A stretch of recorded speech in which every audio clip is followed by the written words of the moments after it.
Nekdanji mariborski župan Franc Kangler bo moral za 7 mesecev v zapor. Višje sodišče je zavrnilo njegovo pritožbo v primeru nezakonite podelitve občinskega stanovanja vedeževalki Karin Ježovita. Okrajno sodišče je Kanglerja zaradi nezakonitega posredovanja in zlorabe položaja maja lani obsodilo na 7 mesecev zapora. Vedeževalki pa je prisodilo 5-mesečno pogojno zaporno kazen z enoletno preizkusno dobo in 5000 evrov denarne kazni. Sodbo je zdaj potrdilo mariborsko višje sodišče, obsojena pa lahko še vedno uporabita izredna pravna sredstva. Torej, drugostopenjsko sodišče je pritrdilo več stvari prvostopenjskemu sodišču, kot izhaja iz sodbe višjega sodišča v Mariboru, in sicer prvič, da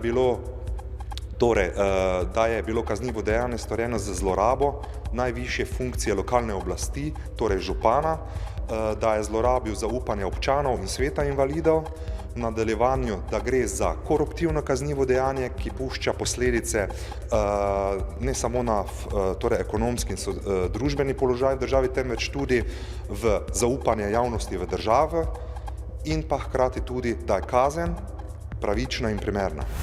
Vlada je danes predlagala, da se v zakonu o davku na nepremičnine poenoti obravnavo rezidenčnih in nerezidenčnih stanovanj ter jih obdavči z 0,15%. Glede zemljišča za gradnjo stavb pa bo poskrbela, da se bodo vrednotila kot stavbna zemljišča. V Slovenskem ljudskem gledališču Celje se bodo zvečer z uprizoritvijo komične drame Evžena Joneska, inštrukcija v režiji Matjaža Zupančiča in izvedbi Lutkovnega gledališča Ljubljana začeli letošnji dnevi komedije. Selektorica Tatjana Doma je v tekmovalni program uvrstila 8 predstav. Festival smeha se bo končal 15. marca. Danes je dan tudi za nogomet. Mariborski nogometaši se bodo namreč zvečer znova pomirili s Seviljo. Na povratni tekmi 16. finala Evropske lige bodo skušali izrabiti priložnost za zgodovinsko napredovanje, za katero po aktivnem izidu 2-2 z prve tekme še vedno obstaja realna možnost. 2-2 je za nas pozitiven rezultat. Ta rezultat smo se želeli, da smo lahko aktivni in popolnoma osredotočeni na to in z samozavestjo prijemamo tekmo, da lahko napredujemo. V Mariboru so včeraj popoldne na Trgu Svobode pripravili sprejem za mariborskega junaka zimskih olimpijskih iger v Sočiju, smučarja prostega sloga Filipa Flisarja.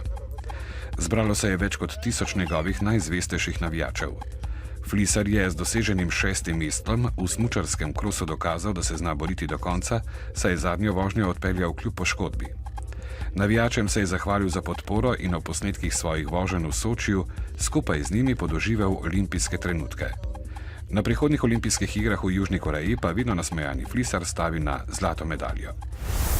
V akciji Stopimo skupaj za slovenske gasilce, ki jo je pripravila Radio-televizija Slovenija, so zbrali okoli 310 000 evrov. Zbrani denar bodo namenili za nakup nove opreme za slovenske prostovoljne gasilce, ki so s predstavniki drugih služb ob ledeni ujmi požrtvovalno pomagali ljudem. Jutri bo v vzhodni Sloveniji deloma jasno, drugod pretežno oblačno in ponekod bo rahlo deževalo. Čez dan bo ponekod zapihal jugozahodni veter. V soboto bo oblačno, padavine bodo popoldne zajele vso državo. Meja sneženja bo na nadmorski višini okoli 800 metrov. V nedeljo bo oblačno, občasno bo še deževalo, nekoliko hladneje bo. Danes v dnevniku televizije Maribor.